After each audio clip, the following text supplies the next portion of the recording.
Divine beings. A. Human beings and divine beings. Most of the material in the preceding section on miracles and psychic powers also applies to the subject of divine beings, devata. People generally take an interest in divine beings for practical reasons. They wish and pray for help from divine beings who possess special powers, in the same way as they seek help from other forms of supernatural powers. The aforementioned principles, especially on the advantages and potential harm of supernatural powers, are therefore relevant to the subject of divine beings. There are, however, some additional matters for consideration. Generally speaking, all forms of divine beings up to the highest levels of Brahma gods are companions in birth, old age, suffering and death, companions in the round of rebirth, samsara vata. Moreover, as in the case with human beings, the majority of these divine beings are unawakened beings, pitu jana, possessing mental defilements.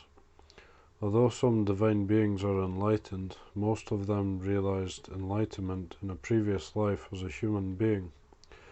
Although divine beings are ranked as superior to human beings in spiritual qualities, the celestial realms and the human realm are so similar that they are both classified as a happy destination, sukhati. In some respects, divine beings have an advantage over human beings, while in other respects human beings have the advantage.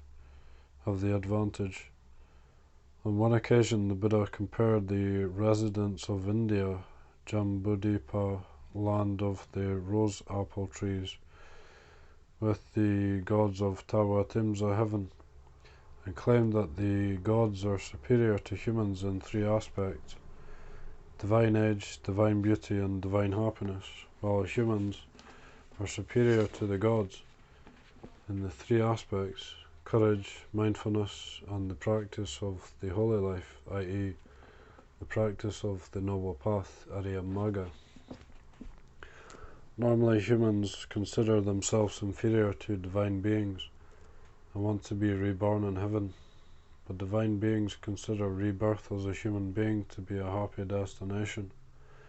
As confirmed by the Buddha, the human state, monks, is the Devas' reckoning of a good destination. When a divine being is about to pass away, the other Devas invoke a blessing so that this being may take birth as a human. Since the human realm is a place where one can choose to perform wholesome, virtuous deeds and give oneself fully to Dhamma practice, of course one can also give oneself fully to unwholesome actions. The Buddha considered birth as one of the gods who live in an exceptionally long time as a wasted opportunity for practicing the holy life. One can even call such a birth bad luck. Divine beings experience undiluted happiness, which tends to lead to heedlessness and to weakly established mindfulness. The human realm contains a mixture of happiness and suffering, and it offers a wide range of experiences and lessons. If a human being knows how to properly direct attention, he or she will gain understanding, develop mindfulness that is agile and alert, develop self-discipline, and progress in the noble qualities, Arya Dhamma. The human realm lies between the heavenly realms and the unhappy destinations, Apaya. For instance, the hell realms. The unhappy destinations are inhabited by beings who are evil or of base spiritual qualities.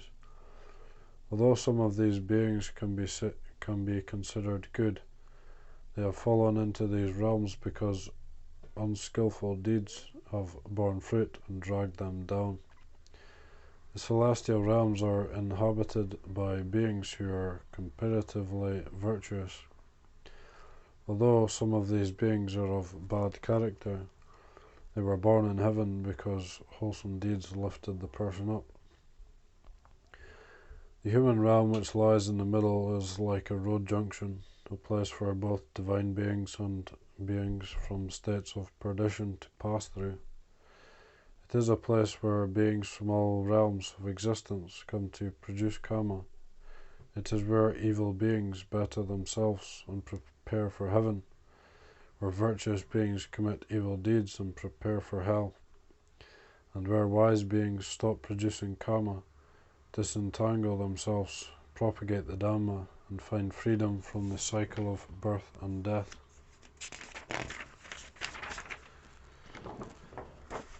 There are 4 levels of unhappy destinations. Beings in each distinctive level possess a similar degree of unwholesome qualities, papadhamma. The celestial realms contain many different levels with ascending degrees of refinement. Beings in each level possess a similar degree of virtue.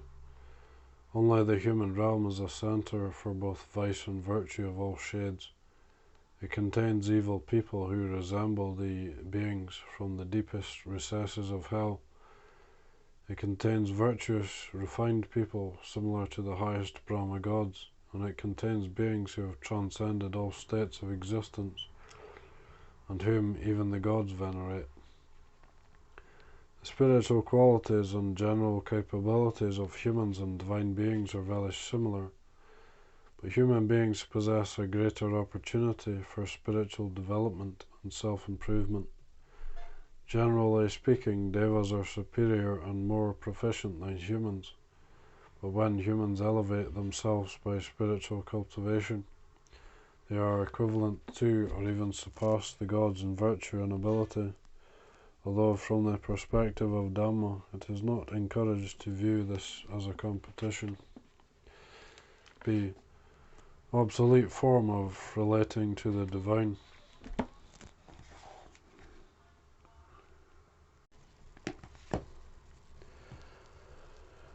Religions existing in India before the time of the Buddha were polytheistic, but their adherents also believed in a chief god who created the world and all phenomena. It was not considered possible for human beings to be superior to this god. People related to the gods through prayer and entreaty, seeking ways to please and favor them. For example, through hymns of praise, worship, propitiatory offerings, and sacrifice. Alternatively, people used other forms of supplication by pressuring the gods into taking an interest, provoking them until they were worried and forced into lending a helping hand or appeasing the supplicants.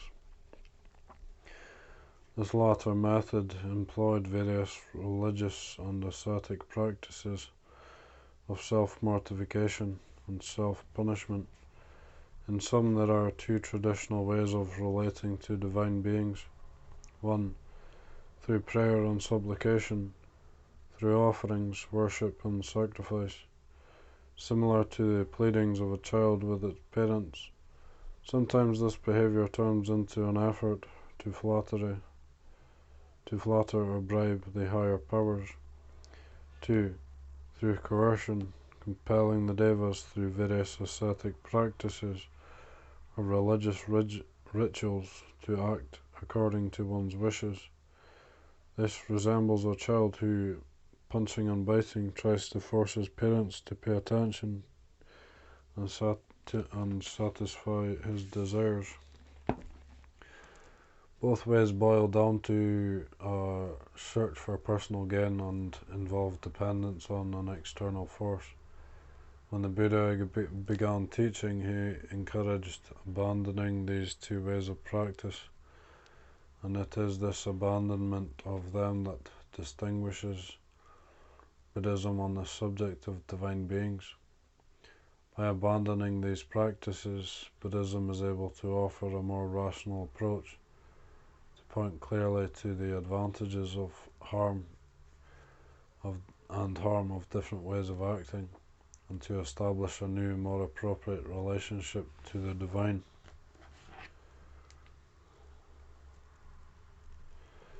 See, harmful effects of depending on divine beings. Reliance on divine beings has similar limitations and creates similar obstacles to those described above in relation to psychic powers.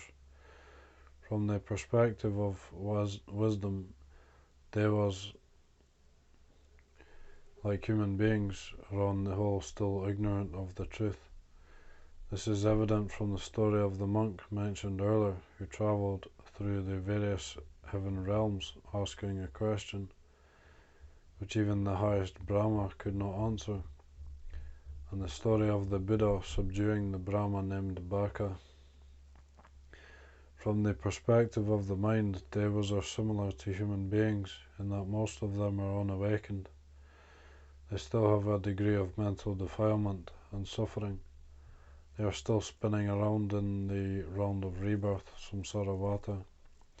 Examples for this are the god Brahma, who, despite his elevated spiritual qualities, still heedlessly considers himself immortal, and Indra, the king of the Tawatimsa heaven, who is intoxicated with divine treasures.